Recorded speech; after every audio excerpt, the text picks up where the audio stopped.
I am still trying to pick my jaw up off the floor after witnessing one of the most monumental reveals in the history of Beyond the Gates. We have been waiting for months to find out the true identity of the sinister, bloodthirsty mastermind known only as the Impaler.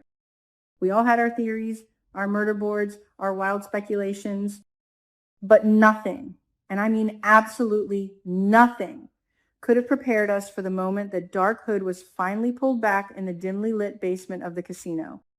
Standing there, radiating pure, unadulterated menace and an almost terrifying level of confidence, was none other than Heather Armstrong. Yes, you heard me right.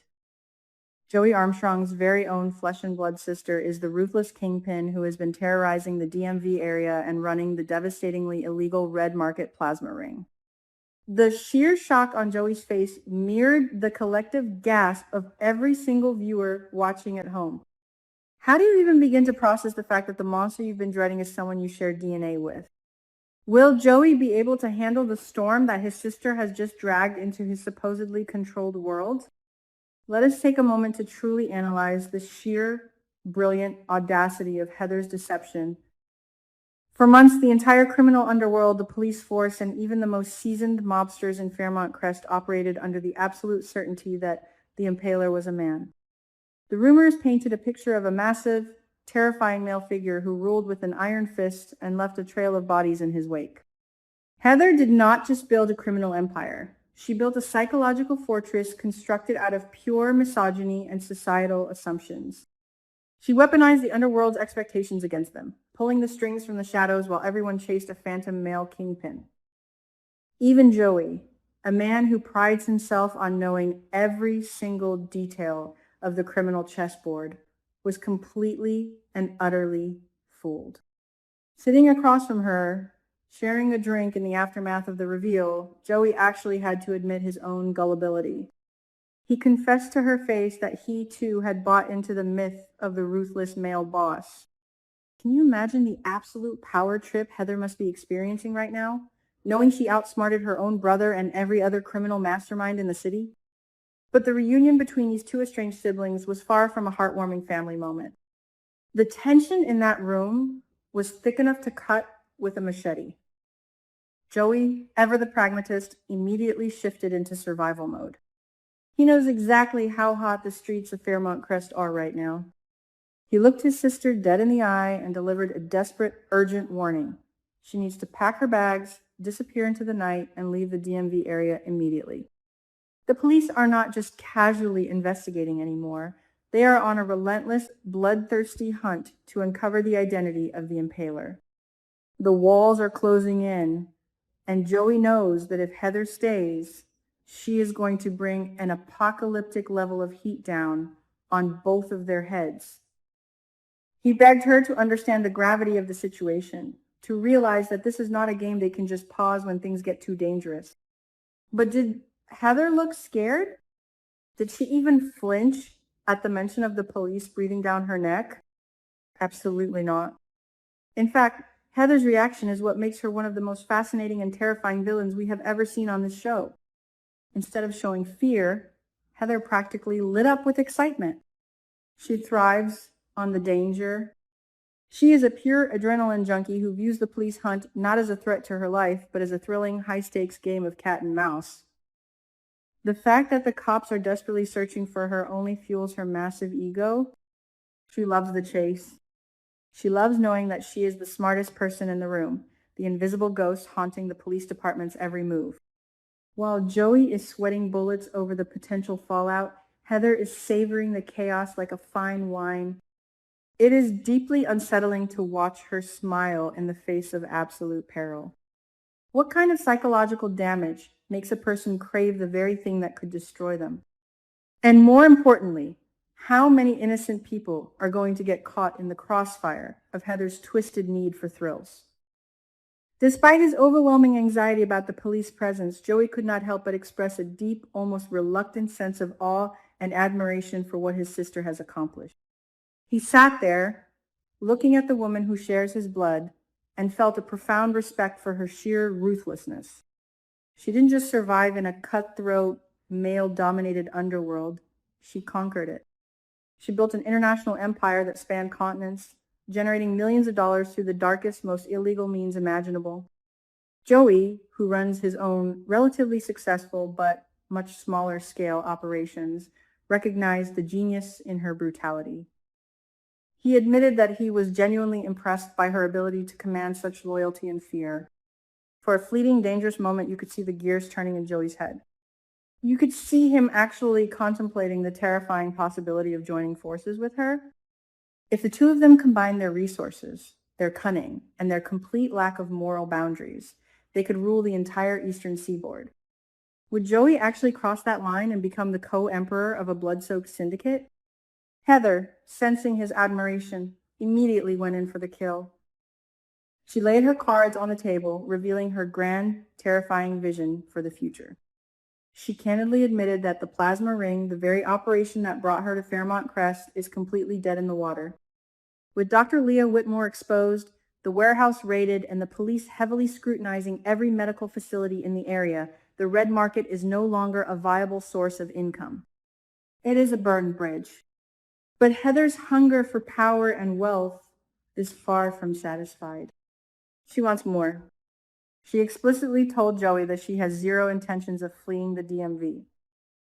Instead, she wants to plant her roots even deeper into the soil of Fairmont Crest and establish entirely new, even more lucrative operations. But to do that, she needs infrastructure. She needs a front. She needs Joey.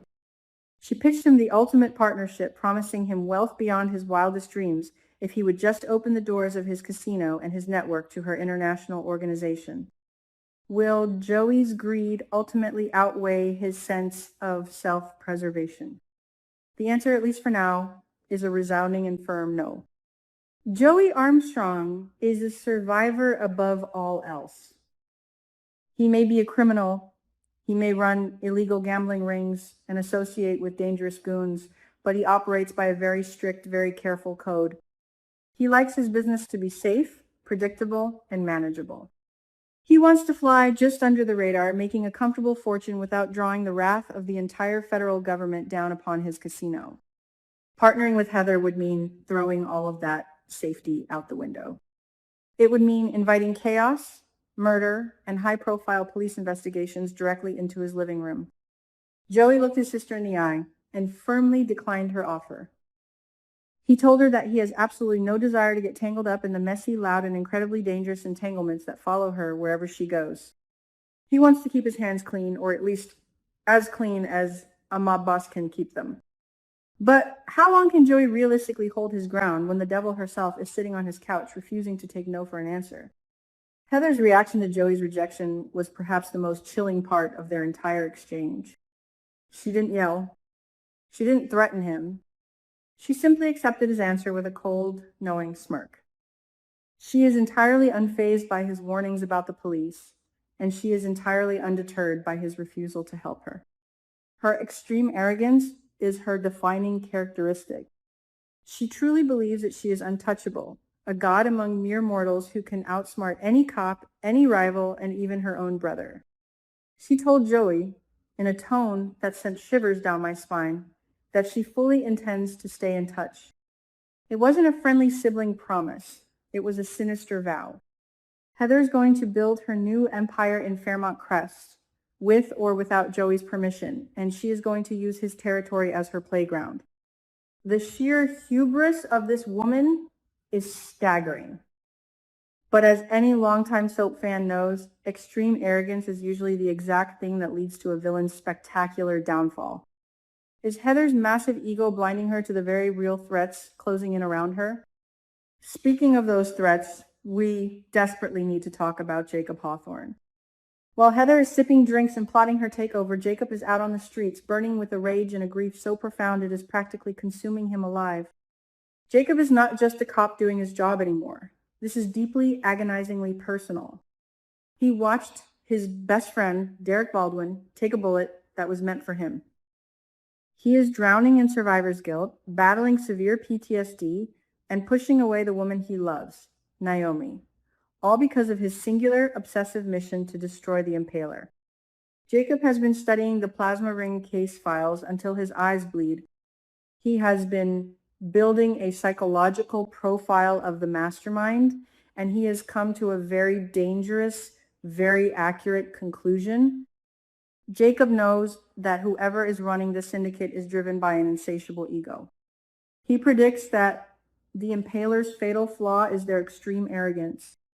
They believe they are too smart to be caught, which means they can be baited. They can be lured out of their safe, shadowy hiding places if the trap is enticing enough. What kind of deadly, high-stakes trap is Jacob currently constructing in his mind?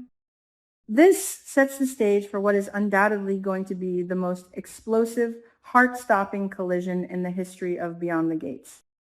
On one side, we have Heather Armstrong, the brilliant, ruthless queenpin who loves the thrill of the chase and believes she is completely invincible. On the other side, we have Jacob Hawthorne, a highly trained, deeply traumatized undercover cop who has absolutely nothing left to lose and a blood debt to repay. Jacob is setting a trap designed specifically to exploit Heather's arrogance. He plans to dangle a piece of bait so irresistible that her ego will not allow her to ignore it. But will it work? Will Heather, in all her twisted brilliance, actually fall for a trap set by a grieving police officer? Or is she too smart, too cunning, and too far ahead of the game? Could Jacob's blinding grief and obsession cause him to make a fatal mistake, allowing Heather to slip through his fingers and vanish into the night forever? I am literally on the edge of my seat just thinking about the psychological warfare that is about to unfold between these two massive forces of nature. And let's not forget the collateral damage that is bound to happen when this bomb finally detonates. Joey is trapped right in the middle, desperately trying to protect his casino and his girlfriend Vanessa from the incoming crossfire. Naomi is watching the man she loves spiral into a dark abyss of vengeance, terrified that Jacob is going to get himself killed in his pursuit of justice. The entire town of Fairmont Crest is sitting on a powder keg, completely unaware that an international crime boss has decided to make their quiet community her new permanent home.